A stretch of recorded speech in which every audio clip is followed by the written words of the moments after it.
Hi எல்லாருக்கும் வணக்கம். இந்த வீடியோவில் நம்ம புனிதர் கார்லோ அக்குட்டிஷ் இவரை பற்றி தான் பார்க்க போகிறோம். அதுக்கு முன்னாடி எங்களோட யூடியூப் சேனலை மறக்காமல் சப்ஸ்கிரைப் பண்ணிடுங்க. வாங்க இப்போ வீடியோக்குள்ளே போகலாம். இத்தாலியை சேர்ந்த ஒரு கத்தோலிக்க இளைஞர் தான் கார்லோ அக்குட்டிஷ். இவர் 1991 மே 3 லண்டனில் பிறந்திருக்காரு. இவர் லண்டனில் பிறந்திருந்தாலும் இவர் வளர்ந்தது எல்லாமே மிலான் நகரில் தாங்க நடைபெற்றிருக்கு. கார்லோ இவர் அன்னை மரியாள் மீது அளவு கிடந்த பக்தி கொண்டவராக இருந்திருக்காரு. இதனால அடிக்கடி ஜெபமாலை ஜெபிப்பாராம். அது மட்டும் இல்லாம இவர் அவருடைய 7வது வயதுல நற்கருணை திருவரு அடையாளத்தை பெற்றிருக்காரு. அது மட்டும் இல்லாம அதுக்கப்புறமா அவருடைய 11வது வயதுல உறுதி பூசுதலும் வாங்கினாராம். அது மட்டும் இல்லாம திருப்பலியில அடிக்கடி பங்கு பெறுவாராம். திருப்பலிக்கு முன்னாடியும் திருப்பலி புடிஞ்சதுக்கு அப்புறமும் நற்கருணை ஆண்டவர் முன்னாடி உட்கார்ந்து ஜெபிக்கக்கூடிய ஒரு வழக்கத்தை இவர் கடைபிடிச்சிட்டு வந்துட்டு இருந்திருக்காரு. இவர் தன்னுடைய வாழ்வுக்கு அப்படின்னு சொல்லிட்டு பல புனிதர்களுடைய வாழ்க்கையை முன் உதாரணமா கொண்டு வாழ ஆரம்பிச்சிருக்காரு. அது மட்டும் இல்லாம தன்னோடு பள்ளியில படிக்கக்கூடிய மாணவர்கள்ல ரொம்பவே கஷ்டப்படக்கூடிய மாணவர்கள் மீது அதிக கவனம் கொள்வாராம். அவங்களுக்கு நிறைய உதவிகள்லாம் செய்வாராம். தன்னோடு பயிலக்கூடிய மாணவர்கள்ல கேலி கிண்டல்களுக்கு ஆளாகக்கூடிய மாணவர்களுக்கு இவர் எப்போதுமே உறுதுணையா பக்கபலமா இருப்பாராங்க. அது மட்டும் இல்லாம இவருக்கு கணினி பற்றி அறிவு நிறையவே இருந்திருக்குங்க.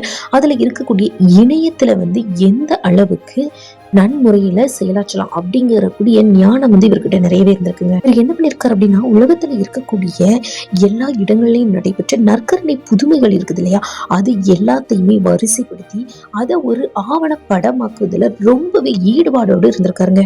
இதுக்காக இவரே ஒரு இணையதளத்தை உருவாக்கி அதுல பதிவு செய்ய ஆரம்பிச்சிருக்காரு. இப்படிப்பட்ட ஒரு நல்ல இளைஞர்க இவர் லோகேமியா அப்படிங்கிற ஒரு நோயால பாதிக்கவும் பட்டிருக்காரு. இதனால தான் இறந்து போகக்கூடிய ஒரு மாதத்திற்கு முன்னாடி தான் உருவாக்கிய இந்த படத்தை 2005 அந்த இணையதளத்துல பதிவு செஞ்சிருக்காரு. இது மட்டும் இல்லாம நற்கருணை புதுமைகள் நடைபெற்ற எல்லா இடங்களுக்கும் திருப்பயணமா செல்லணும் அப்படின்னு சொல்லி ரொம்பவே ஆசைப்பட்டிருக்காரு. இருந்தாலும் இவருடைய நோயினுடைய தீவிரத்தால் இவரால் அங்க செல்ல முடியாம ஆயிட்டாங்க. அது மட்டும் இல்லாம தன்னுடைய இறப்பை 2 மாதங்களுக்கு முன்னாடியே இவர் முன்னறிவிச்சாராம். அதாவது என்ன சொல்லியிருக்காரு அப்படின்னா, அவர் 70 கிலோ வரைக்கும் உடல் எடை அதிகரிக்கும் போது இறந்து போவதாகவும் சொன்னாராங்க.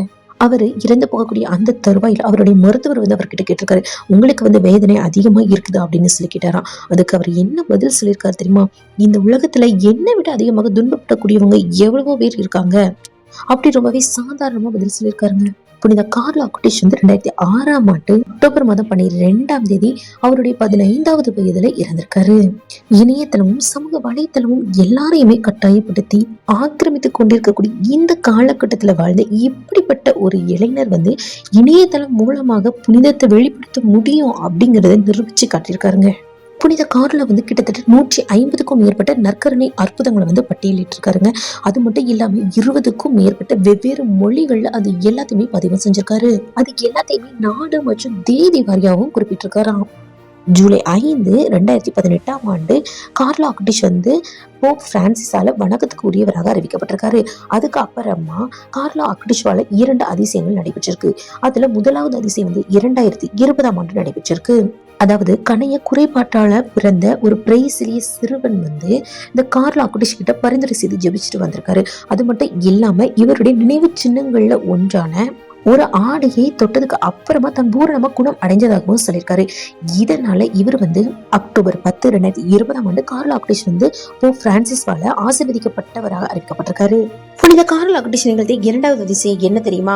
இது இந்த அதிசயம் 2022 நடைபெற்றிருக்குங்க. கோஸ்டாரிக்காவை சேர்ந்த 21 வயது இளம் பெண்ணினுடைய தலையில பலத்த காயம் ஒண்ணு ஏற்பட்டிருக்கு. அதாவது மிதிவண்டி விபத்துல அவங்களுடைய தலையில ஏற்பட்ட பலத்த காயத்தினால மரணத்திற்கு அருகிலேயே செஞ்சுட்டாங்களாம். இதனால அந்த பெண்ணினுடைய தாய் புனித கார்லோ அக்குட்டிஷனுடைய கல்லறையில பிரார்த்தனை செய்து ஜெபிச்சிருக்காங்க. இதனால அந்த பெண் பூரணமா குணமடைஞ்சாங்களாம். இந்த அதிசயமே 23, 2024 அங்கீகரிக்கப்பட்டிருக்குங்க. இதன் காரணமாக தான் புனித கார்லோ அக்குட்டிஷ்க்கு புனிதர் பட்டம் வழங்கப்பட்டிருக்கு. இந்த இளம் வயது துறவிக்கு செப்டம்பர் 7, 2025 புனிதர் பட்டம் வழங்கப்பட்டிருக்குங்க. சரி, இந்த வீடியோ பற்றி நீங்க என்ன நினைக்கிறீங்க அப்படிங்கறத கீழே உள்ள கமெண்ட்ல மறக்காம கமெண்ட் பண்ணுங்க. இந்த வீடியோ உங்களுக்கு பிடிச்சிருந்துச்சுன்னா லைக் பண்ணுங்க, ஷேர் பண்ணுங்க, கமெண்ட் பண்ணுங்க. இது போன்ற மேலும் பல வீடியோக்களை காண எங்களோட யூடியூப் சேனலுக்கு சப்ஸ்கிரைப் பண்ணுங்க.